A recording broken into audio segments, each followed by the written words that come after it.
కి పైగా స్థానాల్లో ఎన్డీఏ కూటమి అభ్యర్థులు లీడ్ కనబరుస్తూ ఉన్నారు. కాంగ్రెస్ పార్టీ 7 స్థానాలకు సరిపెట్టుకుంది. అదేవిధంగా ఇక వెస్ట్ బెంగాల్ చూద్దాం.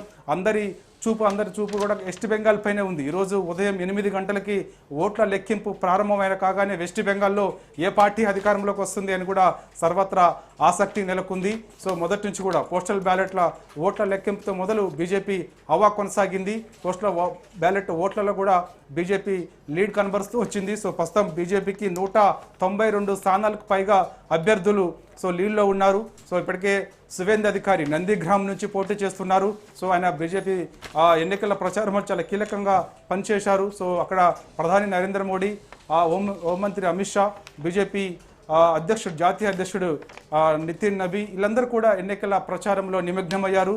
ఖచ్చితంగా బీజేపీ అక్కడ ఎన్నికల ప్రచారంలో భాగంగా ఒకటే ఒక నినాదంతో వెళ్ళింది. సో మార్పు తథ్యం, బీజేపీ వెస్ట్ బెంగాల్లో అధికారంలోకి రాకపోతుంది. తృణమూల్ కాంగ్రెస్ వైఖరి వల్ల బంగ్లా ప్రజలందరూ కూడా విసిగి చెందిపోయారని చెప్పేసి కూడా అక్కడ ఎన్నికల ప్రచారం నిర్వహించారు. సో ఇక్కడ చాలా స్పష్టమైనటువంటి మార్పు చాలా కనిపించింది. దాదాపుగా 192 స్థానాల్లో బీజేపీ అభ్యర్థులు లీడ్ కనబరుస్తున్నారు. భవానీపూర్లో మమతా బెనర్జీ 9 రౌండ్లు ముగిశాయి. ఆమె 36,000 ఓట్లకు పైగా మెజారిటీతో లీడ్ కనబరుస్తుంది. మరొక రౌండ్ పూర్తయితే దాదాపుగా అక్కడ పూర్తయినట్టే ఇక మమతా బెనర్జీ గెలవబోతుంది. ఆమె మంత్రివర్గం దాదాపుగా అందరూ కూడా ఓటమి దిశగా అడుగులు వేస్తూ ఉన్నారు.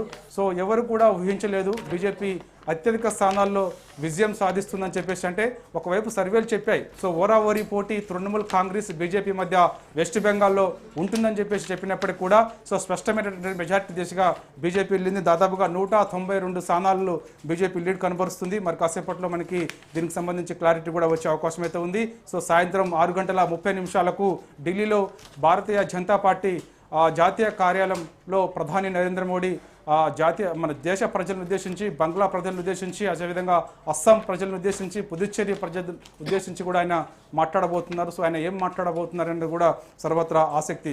ఇక వెస్ట్ బెంగాల్లో కాంగ్రెస్ పార్టీ ఒకే ఒక్క స్థానానికి పరిమితమైంది. 293 స్థానాల్లో పోటీ చేసినటువంటి కాంగ్రెస్ పార్టీ ఒకే ఒక్క స్థానంతో సరిపెట్టుకుంది. ఇక సిపిఎం పార్టీ కూడా ఒకే ఒక స్థానం, దాదాపుగా 294 స్థానాల్లో పోటీ చేసినటువంటి సిపిఎం పార్టీ ఒకే ఒక్క స్థానంతో సరిపెట్టుకుంది.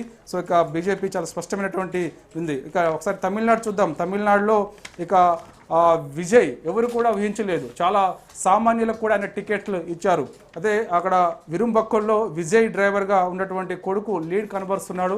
దాదాపుగా 8,000 ఓట్లకు పైగా ఆయన లీడ్ కనబరుస్తున్నారు. చాలా సామాన్య వ్యక్తులకు కూడా టికెట్ ఇచ్చి గెలిపించుకునే దిశగా తమిళ ప్రజలు కూడా ఈసారి మార్పు కోరుకున్నారు. సో దానిలో భాగంగా టీవీకేకి ఎక్కువగా అంటే మనం ఒకసారి పరిశీలిస్తే చక్రి దాదాపుగా 100కు పైగా స్థానాల్లో టీవీకే 3,000 ఓట్లకు పైగా లీడ్ కనబరుస్తుంది. తక్కువ మెజార్టీ అంటే డిఎంకేకి అదేవిధంగా టీవీకే పార్టీకి మధ్య ఒకసారి తేడా చూస్తే 3,000 ఓట్లునే కనిపిస్తూ ఉంది దాదాపుగా 100కు పైగా స్థానాల్లో. సో వరావరి అని ఉంటుందని అని చెప్పినప్పటికీ కూడా అత్యధికంగా టీవీకేకి తమిళ ప్రజలు ఎక్కువగా ఓటేశారు. సో ఇక తమిళంలో ముఖ్యమంత్రిగా విజయ్ ఆయన ఇక ఎప్పుడు ప్రమాణ స్వీకారం ఏంటి అనేది కూడా మనకి సాయంత్రం క్లారిటీ వస్తుంది. సో కాకపోతే మ్యాజిక్ ఫిగర్కి దగ్గరగా లేడు కాబట్టి కాంగ్రెస్తో పొత్తు పెట్టుకునే అవకాశం అయితే కనిపిస్తుంది. ఇప్పటికే విజయ్ తండ్రి చంద్రశేఖర్ ఆయన మీడియాకు కూడా ఇదే చెప్పారు, కాంగ్రెస్ పార్టీతో పొత్తు పెట్టుకుంటాం.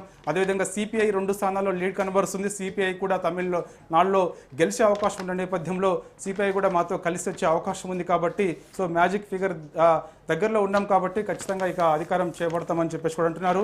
సో ఓటమి పైన మరి ఇక స్టాలిన్ మాట్లాడాల్సి ఉంది. సో ఆయన మరి ఏం మాట్లాడతారనేది కూడా తెలియాల్సి ఉంది. కొద్దిసేపటి క్రితమే విజయ్ కనబరిచినటువంటి లీడ్ సంబంధించి కొద్దిసేపటి క్రితమే ఆంధ్రప్రదేశ్ మాజీ ముఖ్యమంత్రి జగన్ మోహన్ రెడ్డి కొద్దిసేపటి క్రితమే ట్వీట్ చేశారు. ఎక్స్ వేదికగా ఆయనకి అభినందనలు కూడా చెప్పారు. సో ఇక ఆయన ఈరోజు ఉదయం తిరుపతి దేవస్థానానికి వెళ్ళినటువంటి త్రిష అక్కడ దర్శనం పూర్తి కాగానే నేరుగా విజయ్ ఇంటికి వెళ్ళారు. సో విజయ్ ఇంటికి వెళ్ళిన తర్వాత త్రిష విజయ్కు అభినందనలు కూడా చెప్పడం జరిగింది. సో పెద్ద ఎత్తున విజయ్ ఇంటికి అభిమానులందరూ కూడా వస్తున్నారు. ఇప్పటికే టీవీకే పార్టీ కార్యాలయం దగ్గర 2 అంచెల భద్రత కూడా ఏర్పాటు చేశారు.